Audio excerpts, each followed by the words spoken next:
America और Iran एक दूसरे से 10,000 किलोमीटर दूर बसे दो देश। आज इनकी दुश्मनी जग जाहिर है, लेकिन कभी ये दोनों पक्के दोस्त हुआ करते थे।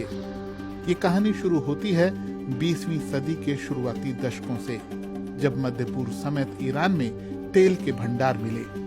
ब्रिटेन की एंग्लो फारसी तेल कंपनी ने ईरान में मिले तेल को निकालने का जिम्मा उठाया। इस दौरान 2 विश्व युद्ध हुए, लेकिन तेल का कारोबार और ईरान में राजा मोहम्मद रजा शाह पहलवी की सत्ता दोनों चलते रहे। बात बिगड़नी शुरू हुई 1952 में, जब प्रधानमंत्री की कुर्सी पर बैठे मोहम्मद मोसादिक ने तेल भंडारों का राष्ट्रीयकरण करने का ऐलान किया। यानी ब्रिटेन के हाथों से ईरानी तेल का कारोबार फिसलने वाला था। ऐसा ना हो, इसके लिए ब्रिटेन की खुफिया एजेंसी MI6 ने अमेरिका की CIA एजेंसी के साथ मिलकर मोसादिक का तख्ता पलट दिया। अब ईरान पर मोहम्मद रजा शाह पहलवी का एक छत्र राज हो गया, लेकिन एक चुनी हुई सरकार का तख्ता पलट ईरानी जनता को पसंद नहीं आया और शाह पहलवी लोगों की नजरों में पूरी तरह अमेरिका की कठपुतली बन गए। घरेलू स्तर पर उनका विरोध होता रहा, लेकिन अमेरिका से उनकी नजदीकियां लगातार बढ़ती गईं। फिर आया साल 1963, जब शाह ने पश्चिमी सुधारों की तर्ज पर देश में एक श्वेत क्रांति को लागू करने की योजना बनाई। शायद जनता इसके लिए तैयार नहीं थी, इसीलिए व्यापक पैमाने पर विरोध हुआ और आयतुल्लाह रुहुल्लाह खोमेनी नाम का एक मौलवी लोगों की आंखों का तारा बन रहा था।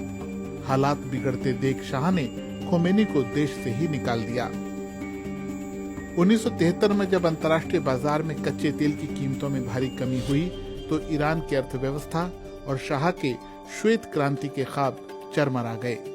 ईरान के मौलवियों ने इस दौरान श्वेत क्रांति को इस्लाम पर चोट कहा। विदेश में बैठे खोमेनी उन्हें निर्देश दे रहे थे। शाह ने आक्रोश को दबाने के लिए मार्शल लॉ लागू किया, लेकिन जनवरी 1979 तक ईरान में गृह युद्ध के हालात हो गए। फिर आया 16 जनवरी 1979 का दिन, जब शाह को अपने परिवार समेत ईरान छोड़कर अमेरिका भागना पड़ा। उधर 12 फरवरी 1979 को खोमेनी फ्रांस से ईरान लौटे। लाखों की भीड़ ने उनका स्वागत किया। अप्रैल 1979 में एक जनमत संग्रह के जरिए ईरान को इस्लामी गणतंत्र घोषित किया गया। एक सरकार चुनी गई और खोमेनी देश के सर्वोच्च नेता बन गए। शाह के समय दोस्त रहे 2 देश अमेरिका और ईरान अब दुश्मन बन चुके थे।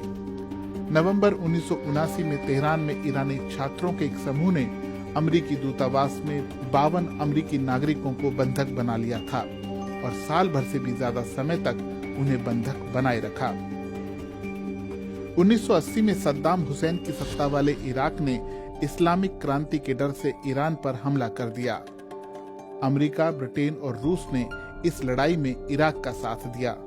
8 साल तक हुई इस लड़ाई में इराक को काफी नुकसान झेलना पड़ा और एक समझौते के साथ ये युद्ध खत्म हुआ। खोमेनी अब और लोकप्रिय हो गए थे और अमेरिका से दुश्मनी और पक्की हो गई थी। ये दुश्मनी 1988 में और तीखी हो गई। तेहरान से दुबई जा रहे ईरान एयर के एक यात्री विमान को अमेरिकी नौसेना ने मार गिराया। इसमें 10 भारतीयों समेत 290 लोग मारे गए।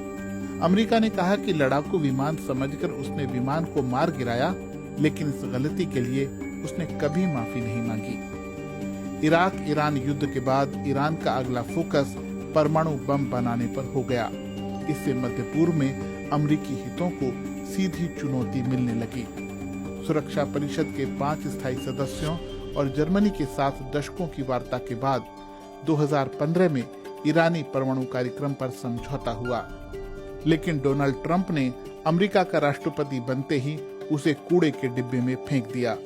लगातार राजनयिक तनातनी के बाद इराक में अमेरिकी हमले में ईरानी जनरल कासिम सुलेमानी की मौत के बाद दोनों देशों में तनाव अब शीर्ष पर है।